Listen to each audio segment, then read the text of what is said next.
Et le laboratoire dans lequel travaille M. Jekyll a commencé à trouver que cette famille-là, c'était plusieurs petites familles les unes à côté des autres, par une technique très particulière. C'est que vous regardez à l'intérieur des cellules, vous regardez le contenu, non pas de l'ADN, mais de son transcrit, qu'on appelle l'ARN. Et puis comme ça, vous pouvez classer les tumeurs en différentes catégories. Et puis ça demande à la fois de la technique, parce que c'est ce qu'on appelle des puces, ces puces coûtent relativement cher, et puis aussi il y a du traitement de données, parce que vous utilisez de la mathématique. Et ça, c'est une chose aussi importante à entendre, c'est qu'aujourd'hui, la médecine va se rapprocher d'autres disciplines, notamment les mathématiques, les biostatisticiens, les bioinformaticiens. Donc ce domaine de la médecine devient un domaine qui va être de plus en plus complexe, de plus en plus interprofessionnel et multidisciplinaire.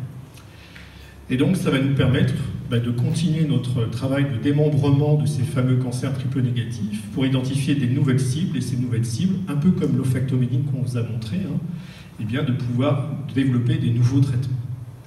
Alors c'est d'autant plus important qu'aujourd'hui, l'ICO est reconnu comme un centre national et international dans sa recherche dans le cancer du sein.